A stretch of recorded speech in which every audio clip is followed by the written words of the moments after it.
네, 안녕하십니까. 대한민국 해군이 국민을 속였습니다. 지난 8월 국내 여론을 충격에 빠뜨리게 한 역대급 발표가 나왔는데요. 바로 수년째 연구 단계에서 표류 중이던 한국형 항공모함 건조 계획이 폐지된다는 내용이었습니다. 2023년도 항모 관련 예산이 영원으로 발표된 건데요. 이로 인해 항모 찬성론자들은 물론 항모 반대론자들마저도 이렇게 갑자기 우리 해군의 수건 사업이 백지화된다는 것에 놀라움을 금치 못했습니다. 하지만 이 논란의 불씨는 그리 오래가지 못하고 금세 사그라졌는데요. 누구보다 크게 반발해야 할 우리 해군 측에서 별다른 반응도 없이 조용하게 발표를 받아들였기 때문입니다. 사실 항모 계획 백지화보다 이런 해군의 반응이 더 납득하기 어려웠는데요. 그도 그럴 게 현재 대한민국의 해상 안보는 그야말로 폭풍이 몰려오는 망망대해 한복판과 다를 것이 없습니다. 당장 중국만 봐도 고작 10년 만에 항모 세척을 보유하며 해양 굴기를 강조하고 있습니다. 단적인 예로 얼마 전 일본이 반격 능력 보유를 선언하자 중국은 오키나와현 미야코 해역으로 자국의 항공모함인 001형 야오닝함을 출격해 무려 3주간이나 무력 시위를 단행했는데요. 한국으로서는 이번만큼은 중국을 칭찬해야 하나 싶을 정도로 속 시원한 일이지만 미야코 해역은 동중국해와 태평양을 잇는 장소입니다. 일본으로서는 굉장히 중요한 항로인데요. 그런데 중국의 항공모함이 마치 일본 따위는 신경도 쓰지 않는다는 듯 이런 중요 항로에서 항공모함을 전개한다는 건 곧 중국의 해상 장악력이 제일 도련성까지 확장되고 있다는 의미입니다. 쉽게 설명해서 이대로 중국의 해상 굴기를 방치하면 한국이고 일본이고 태평양 무역로를 이용하기 위해 중국 항모에 고개를 숙이고 양해를 구해야만 한다는 건데요. 지금 중국이 미칠 듯이 해상 전력을 강화하는 이유는 이처럼 한국의 중요 무역로를 틀어막고 해적질을 하기 위해서나 다름없습니다. 이걸 가만히 두고 보기만 한다면 호구라는 소리를 들어도 할 말이 없습니다. 차라리 중국의 나라를 그대로 갖다 바치는 것이나 다를 게 없는데요. 더군다나 말만 반격이지 사실상 선제 공격 능력 보유를 선언한 일본은 강습 상륙함이라고 주장했다. 이즈모함과 카가함을 경항모로 개수하고 있습니다. 중국 만만치 않게 해상 전력을 강화 중이라는 얘기인데요. 이런 상황에서 한국이 취할 수 있는 가장 강력한 대응 방법은 마찬가지로 항모를 건조하는 것뿐입니다. 이를 감안하면 항모 건조 계획이 백지화된 것도 우리 해군의 덤덤한 반응도 도저히 이해할 수가 없는데요. 그런데 최근 해군이 덤덤하게 항모 계획 백지화를 받아들인 충격적인 이유가 밝혀졌습니다. 우리 해군이 기존 계획을 뒤집어서 중형 항모를 계획 중이라는 결정적인 단서가 포착된 건데요. 한마디로 한국형 항공모함의 판을 완전히 다시 짜겠다는 것입니다. 그래서 준비했습니다. 오늘 대한민국이 마침내 중형 항모로 방향을 잡은 이유와 항모의 조건에 대해 알려드리겠습니다. 지난 9월 19일 대한민국의 운명을 뒤바꿀 아주 중요한 화두가 던져졌습니다. 바로 국방위원회 전체 회의에서 던져진 국내 함재기 개발의 KAI에서 개발한 KF-21을 염두에 두고 있는 게 맞는가? 라는 질문이었는데요. 그리고 이에 대한 합참의장의 대답은 예단 한마디였습니다. 얼핏 별거 아닌 것처럼 보이지만 이 짧은 문답이 의미하는 바는 상상 이상입니다.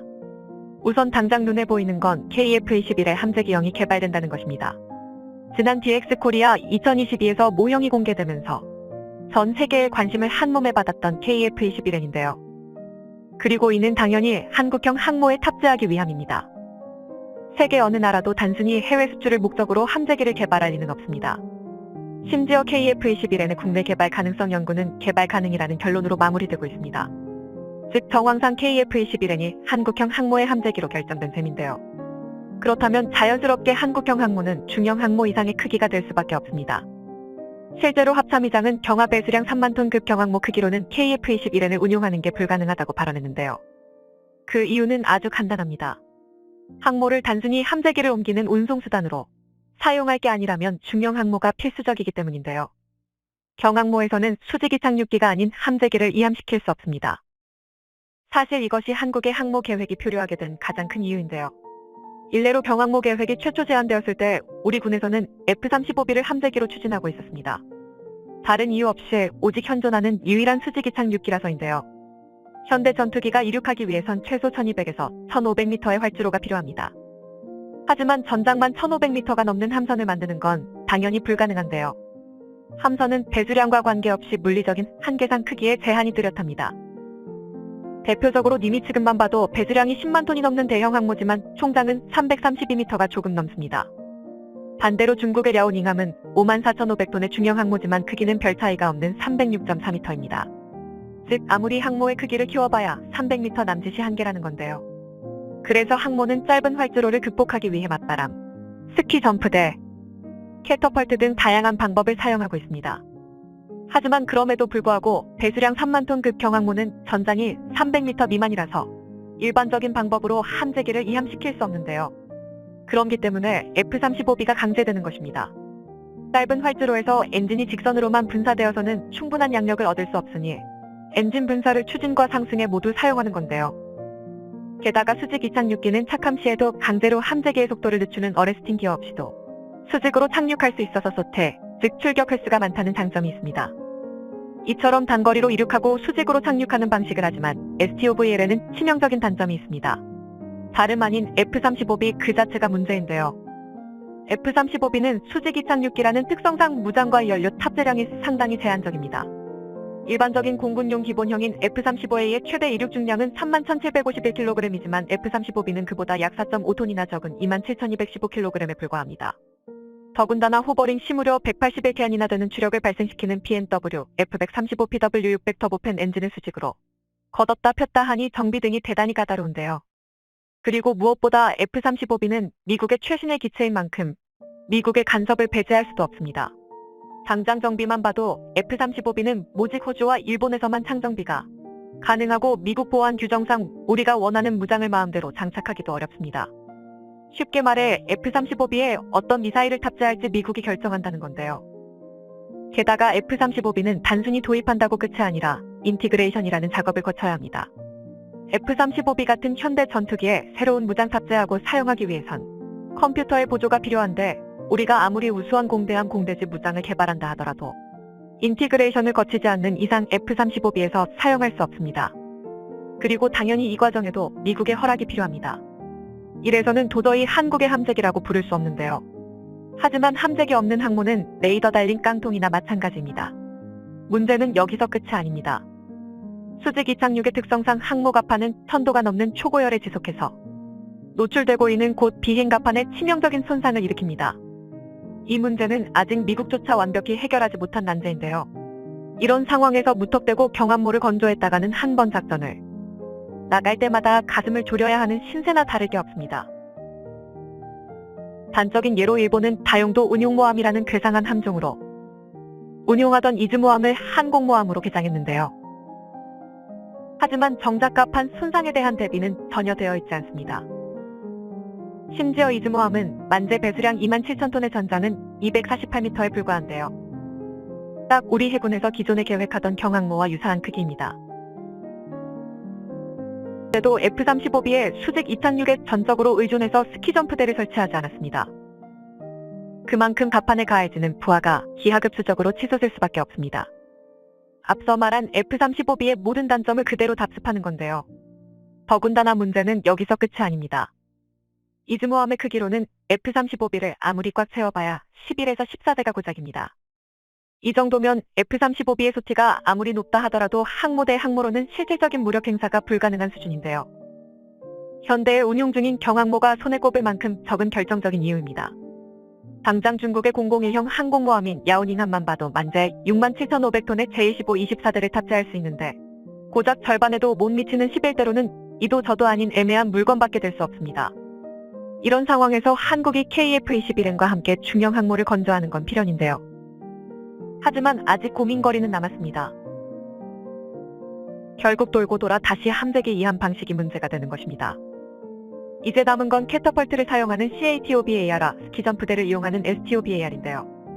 우선 가장 안정적이고 효율적인 방식은 CATOBAR입니다. 함재기를 2초 만에 시속 270km로 날려보내는 캐터펄트가 짧은 거리에서도 안정적으로 양력을 발생시키기 때문입니다. 하지만 유감스럽게도 한국은 아직 캐터펄트에 관한 기술이 전무합니다. 즉 미국의 C-13 캐터펄트나 전자기식 캐터펄트 EMALS를 도입할 수밖에 없는데요. 일례로 프랑스 샤를드고람은 만재 42,500톤의 중형 항모지만 두 개의 C-133을 탑재하고 있습니다. 그리고 KF-21N과 마찬가지로 공군형과 함재기형이 동시에 개발된 라팔 M이 30대나 탑재됩니다. 현재 처음으로 중형 항모를 고민 중인 한국 입장에서는 쥐감으로 삼을 만한 항모입니다. 하지만 C-13을 탑재하게 되면 어쩔 수 없이 미국의 간섭을 받을 수밖에 없는데요. EMALS는 사정이 더 심각합니다. EMALS는 아직 미국도 제럴드 R, 포드급 항모에만 탑재한 최신의 기술입니다. 게다가 원자력 추진이 아니면 운용이 불가능할 정도로 많은 양의 전력을 소모합니다. 아직 원자력 추진이 불가능한 한국으로서는 그림의 떡이나 마찬가지인데요. 더군다나 당장 중형 항모에 대한 연구가 필요한 상황에서 미국이 수출 결정도 내리지 않았는데 김칫국이나 마시고 있을 수는 없습니다. 결국 가장 현실적이고 자유로운 방법은 STOBAR인데요. 안제 배수량 76,000톤의 영국 퀸 엘리자베스급 항모가 가장 이상적인 형태입니다. 비록 F-35B를 함재기로 운용하긴 하지만 만재 배수량 2710톤의 인빈시블급 항모를 대체하기 위해 개발된 만큼 영국이 얼마나 절치부심했는지를 알 수 있는데요. 퀸 엘리자베스함의 가장 큰 장점은 거대한 경납고입니다.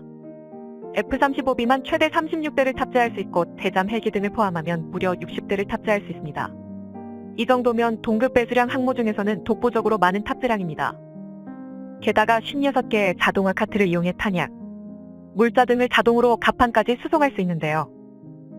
이 덕에 함재기의 보급이 굉장히 빨라서 일일 평균 72회, 최대 110회인 압도적인 소티를 자랑합니다. 자동화 기술에 일가견이 있는 한국이 충분히 도전해볼 만한 보급 체계인데요. 이처럼 중형 항모로 건조 계획이 넓혀지면서 대한민국 앞에는 무궁무진한 가능성이 펼쳐지게 되었습니다. 이제 진짜 문제 단 하나만 해결하면 모든 게 완벽한데요. 바로 지금 당장 중형 항모 건조를 시작해야 한다는 것입니다. 가혹하게 말하면 이착한 방식 같은 건 전문가들에게 맡겨놓고 우리 해군에서는 사업 추진에 더 신경을 써야 될 텐데요. 그리고 한국형 항모는 너무 오랜 시간 계획 단계를 표류했습니다.